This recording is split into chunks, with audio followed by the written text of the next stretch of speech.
বিনা খরচে এক পুকুরের পানি অন্য পুকুরে নেওয়ার আজকে খুব জনপ্রিয় একটা পদ্ধতি দেখাবো। আপনারা অলরেডি দেখতেছেন যে আমরা একটা পুকুরে পরিপূর্ণ পানি, সেই পুকুর থেকে একটা পাইপ টেনে আমরা পার্শ্ববর্তী পুকুর নিচ্ছি। এই পদ্ধতিতে কোনো তেল ছাড়া, কোনো মেশিন ছাড়া এবং কোনো যন্ত্রপাতি ছাড়া পানিগুলো এই পুকুর থেকে ওই পুকুরে চলে যাবো। আমরা এখানে যে পদ্ধতি ব্যবহার করছি সেটা সাইফনিং পদ্ধতি বলা হয়েছে। আমরা যে ক্লাস 9 এ 10 এ আপনার বই পড়ছেন সেই সাইফনিং পদ্ধতির সঠিক ব্যবহারটা আমরা এখানে করছি। অর্থাৎ যখন এখানে পরিপূর্ণ পানি এবং পার্শ্ববর্তী আমরা সেই পাইপটাকে পরিপূর্ণভাবে পানিতে ডুবিয়ে মুখটা ভালো করে বন্ধ করে পার্শ্ববর্তী পুকুর যখন টেনে নিয়ে আসবো, তখন অটোমেটিকলি পাইপ দিয়ে পানিগুলো বাতাসের স্পিডে এবং চাপের ফলে যে অভিকর্ষণ চাপের ফলে পানিগুলো অটোমেটিক চলে যাবে। এই পদ্ধতিতে আমরা বছরে লক্ষ, লক্ষ টাকার তেল সেভ করি এবং লক্ষ, লক্ষ টাকা আমরা মেশিনের খরচগুলো আমরা সেভ করি এবং এটা আমাদের খুবই জনপ্রিয় পদ্ধতি। আপনার অলরেডি আপনাকে বলতে, বলতে চলে গেছে। যদি এটা একটা মোবাইল ভিডিও আপনারা দেখতেছেন, খুবই স্পিডে পানি আসছে এবং এতে আমাদের কি হবে, আমাদের এই পুকুরের পানি অন্য পুকুরে খুব সহজে এটা নিষ্কাশন করতে পারবো। আমাদের এই পদ্ধতি ব্যবহার করার নিষ্কাশন খরচ প্রায় অনেকটাই কমে আসছে।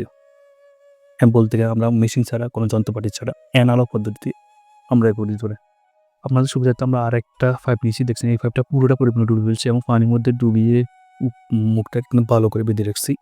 এবার একটা রশি বেঁধে খুব জোর টানতে হবে, যেহেতু যাতে কোনো রকম বাতাস প্রবেশ করতে না পারে। দেখতে যেমন পোকটা নিচের দিকে পানির মধ্যে চেপে ধরতে হবে এবং অটোমেটিকলি এখানে চলে গেছে। এখন এই পুকুরে পানি এই পুকুরে অটোমেটিকলি আসবে। এই সাইফনিংকে আমরা অটো পদ্ধতি বলি। এই অটো পদ্ধতি ব্যবহার করে আমাদের মাছ চাষকে আমরা অনেকটা এগিয়ে। আমরা মৎস্য চাষকে বাণিজ্য পর্যায়ে বেশ কিছু টেকনিক ব্যবহার করি। তার মধ্যে এটা অন্যতম টেকনিক এবং এই পদ্ধতি ব্যবহার করে আমার পুকুরের পাটগুলো ঠিক থাকে, কারণ এক পুকুরে পানি বেশি অন্য পুকুরে কম হলে পাটগুলো ভেঙে যায়। আপনারা দেখতেছেন আমরা এই পুকুরটা খুব দ্রুত 2 থেকে 3 দিনের মধ্যে সবগুলো পানি নিষ্কাশন করে ফেলবো। এখানে প্রচুর পানি অলরেডি আপনারা দেখতেছেন যে এই সবগুলো পানি এই পুকুরে আমরা নিয়ে আসবো। এই পুকুরের মাছগুলো ধরবো। আমার চ্যানেলে যতগুলো বোটে না থাকে আমরা চেক করি। আপনারা আমার ভিডিওতে এই ধরনের ভিডিওগুলো করবেন। আপনারা একটা পুকুর নিয়ে এসেছি এবং 2টা পুকুরের মধ্যে একটু পানি পার্থক্য রয়েছে। আমরা এখন যেটা করবো, এই 2টা পুকুরে পানি সমান করে দেবো।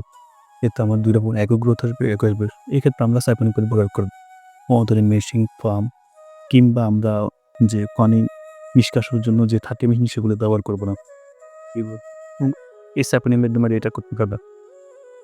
তারা অবশ্য অনেকে সাইফন পদ্ধতি ব্যবহার করে। আপনারা যারা জানেন না তারা এই সাইফন পদ্ধতি ব্যবহার করে পুকুরকে নিষ্কাশন করার চেষ্টা করবে।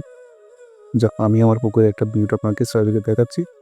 2 দিন 3 দিন 4 দিনও আমাদের এখানে বিঘ্নিত এবং আমরা দেখি নেওয়ার জন্য কোনো খাওয়ার বন্ধ বেশ কিছু আমরা পদ্ধতি অবলম্বন করি। তবে যদি আমরা ভিডিও দেখবেন, ফলো করবেন, চ্যানেলটা সাবস্ক্রাইব করবেন।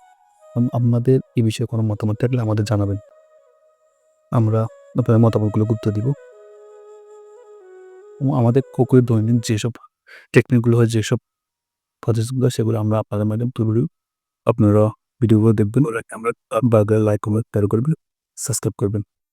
আল্লাহ হাফেজ। আমরা পুকুরের মতো সেজন্য বাতাসে গতিবেগ বেশি, অলরেডি পানির গতি আগে থেকে আপনি দেখতে সবগুলো